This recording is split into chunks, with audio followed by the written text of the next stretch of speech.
ये आकाशवाणी रायपुर है। छत्तीसगढ़ी समाचार बुलेटिन के संग ललित साहू के जय जोहार। अब सुनाओ आज के प्रमुख समाचार। प्रदेश में विधानसभा चुनाव के तहत दूसरे चरण पर आज नामांकन पत्र मन के जांच करेगी। कांग्रेस विधायक चिंतामणि महाराज आज भारतीय जनता पार्टी में शामिल हो गए और राज्य में काली 1 नवंबर ले समर्थन कीमत में धान और मक्का के खरीदी शुरू करे जाही। अब समाचार विस्तार ले।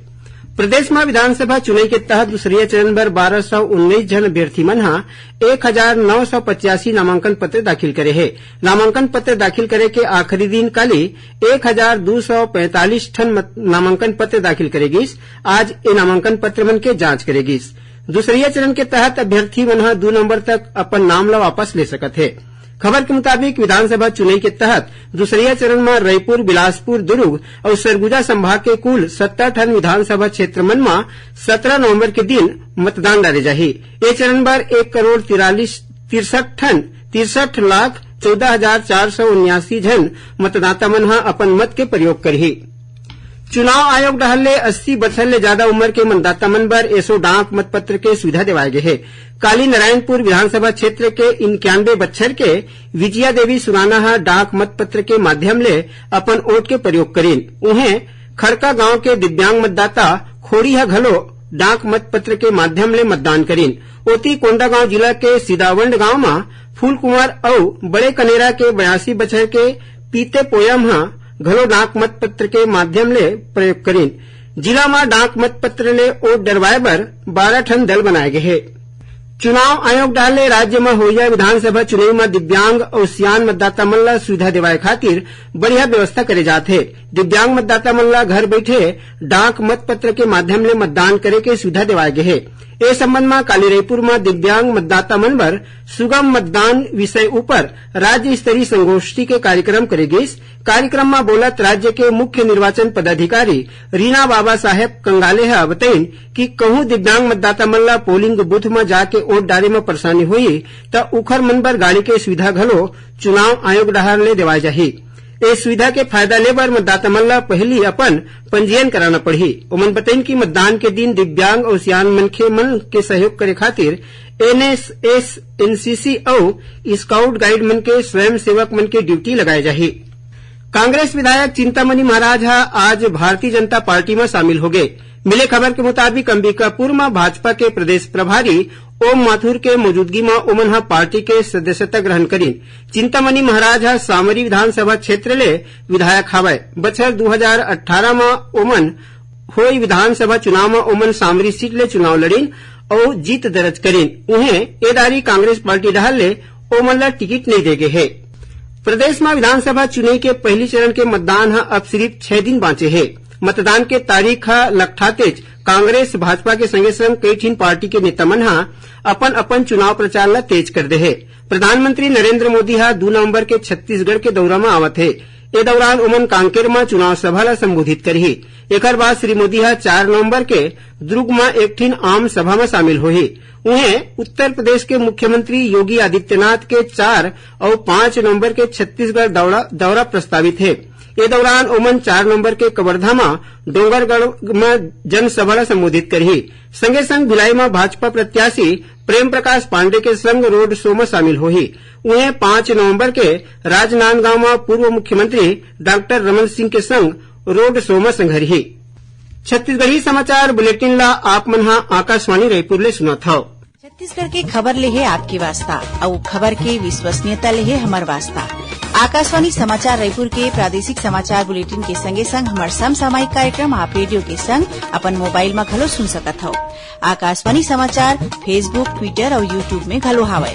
हमार फेसबुक पेज हरे Chhattisgarh news on AIR, Twitter handle CGAIR news और हमार यूट्यूब चैनल हरे छत्तीसगढ़ AIR न्यूज।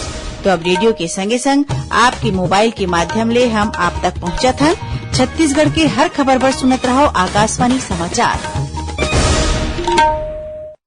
अब आगू बढ़बो बांचे समाचार को ती। प्रदेश में काली 1 नवंबर ले समर्थन कीमत में धान और मक्का के खरीदी शुरू करे जाही। धान बिसाय के काम ला अवैया बछर 31 जनवरी तक और मक्का बिसाय के काम ला 28 फरवरी तक करे जाही। ये धान बिसाय के काम ला बिना बायोमेट्रिक के करे जाही। इस संबंध में राज्य के खाद्य सचिव हा कलेक्टर मन ला पत्र जारी कर दे है। राज्य सरकार है एसो पंजीयन कराए किसान मन ले हर एक एकड़ के हिसाब ले 20 कुंटल धान बिसाही।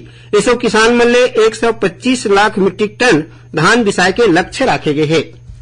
छत्तीसगढ़ में विधानसभा चुनाव पर आदर्श आचार संहिता लागू हुए के बाद अब तक प्रवर्तन एजेंसी मन डाहर ले 38 करोड़ 34 लाख रुपया ले ज्यादा के अवैध पैसा और जिनिस जब्ती करे गए है।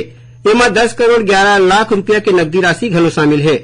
मुख्य निर्वाचन पदाधिकारी कार्यालय ले मिले खबर के मुताबिक प्रवर्तन एजेंसी मन के निगरानी के दौरान करीबन 91 लाख रुपया कीमत के करीबन 31,000 लीटर अवैध दारू जब्ती करे गए है। वहीं 14 करोड़ 82 लाख रुपया ले ज्यादा कीमत के करीबन 185 किलो जेवर गहना जब्ती करे गए है।